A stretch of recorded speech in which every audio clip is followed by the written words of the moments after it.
To say that young people do not engage with the news anymore is not a valid assessment. In order to argue this, two things have to be clear, both what constitutes news and what's meant by engagement. Princeton defines news as information about recent and important events, and I think this is a fair definition. So when I talk about news, that's what I'll be meaning.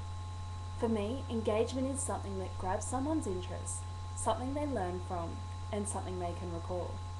As Stephen Harrington put it, it's not that young people are switching off to the news, or don't care about staying informed for that matter, but are instead switching over to forms of news that are more interesting and relevant to them.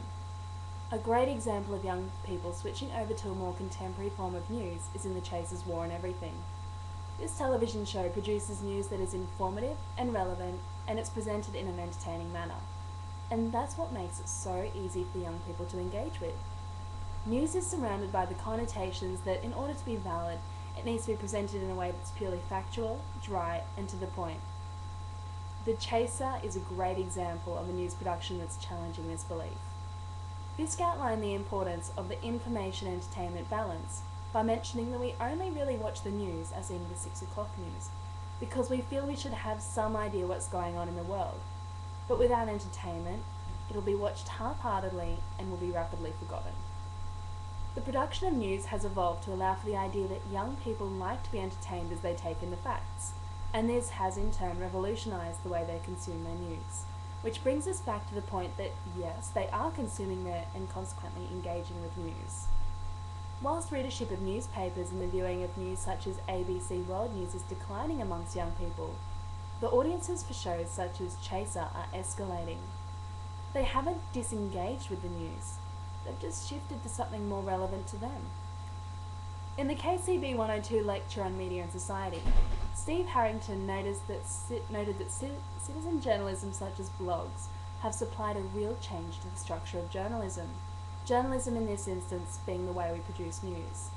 In order to produce news, a significant level of engagement is needed. In the 2003 blog census, it was revealed that 92.4% of blogs were created by people under 30, with half being between the ages of 13 and 19.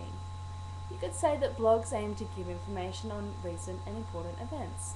Whatever that may be, you have to remember that all information is important to somebody. So really, blogs are a form of news. With young people generating so much news into the public forum of the internet, not only are they engaging with the news, but they're producing it as well. In order to write a blog, you first need to understand the topic you're writing on.